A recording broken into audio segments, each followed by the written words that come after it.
Pasca penggeledahan yang dilakukan penyidik KPK terkait dugaan korupsi proyek anggaran tahun 2019 yang melibatkan 10 oknum anggota DPRD Muara Enim, kini kondisi gedung Wakil Rakyat Muara Enim tersebut lengang. Pasca penggeledahan yang dilakukan oleh tim penyidik KPK di gedung DPRD Kabupaten Muara Enim terkait dugaan korupsi gratifikasi dana proyek anggaran tahun 2019 yang melibatkan 10 oknum anggota dewan. Kini kondisi gedung DPRD Kabupaten Muara Enim lengang. Hal ini dikarenakan para anggota DPRD Muara Enim sedang melakukan dinas luar kota.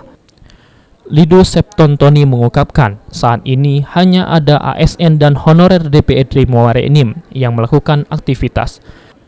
Menurut Lido, dia dan pegawai DPRD Muara Enim berharap agar permasalahan yang terjadi di DPRD Muara Enim segera berakhir. Ada pansus APBD perubahan.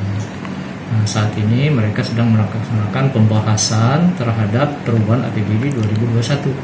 Oke. Nah, besok selesai, tanggal 30 kita sidang paripurna. Oke.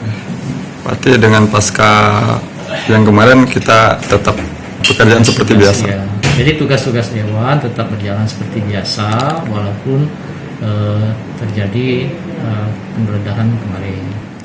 Rencananya Kamis nanti Ketua DPRD bersama anggota akan melakukan paripurna pembahasan tentang APBD Kabupaten Muara Enim.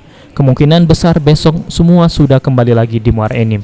Dalam kasus dugaan korupsi gratifikasi dana proyek anggaran DPRD Muara Enim, ada 10 anggota DPRD Muara Enim dijadikan tersangka oleh KPK.